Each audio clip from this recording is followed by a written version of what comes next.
And our PAMC coordinator from the Provincial Agriculture and Fisheries Council, Ma'am Zia May Aher. So I pronounce it correctly, Ma'am, Aher. Tisha Aher. And our RAPSI staff, Miss Joanna Dunlao. Okay, good morning, Ma'am. So sa tanan, mga FA President, so suwala po sa to MC ganihan, mas daghan ang babae. Sa daghang babae. Special place in his heart ang San Pablo, kay dinhi siya na tao. Our regional Agriculture and Fishery Council Chairman, Sir Leonardo Caparida. Sir, welcome back to San Pablo.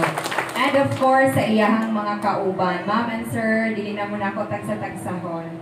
Sa akong mga kauban sa local government unit headed by our municipal agriculturist, Sir Leonardo Canones. So, kaniron tandem ni sa mga Leonardo. Sa agriculture sector. So kami isip ko sa ka-represent sa legislative body nagasuporta sa programa sa atuang executive. So isip naman sa atuang agriculture and aquatic organization dito sa San Pablo, mandato na mo ang pag-review o pag-approve, pagbasa sa mga resolution o pag-approve sa funds nga maghahatag og kusog sa atuang programa sa atong lungsod sa San Pablo.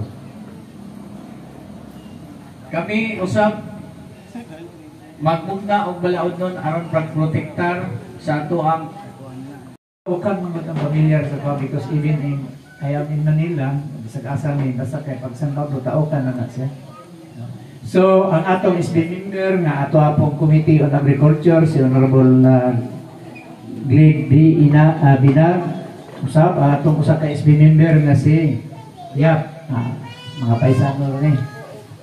Ang ato ang ako ang mga kauban sa grupo from RAPSI staff down to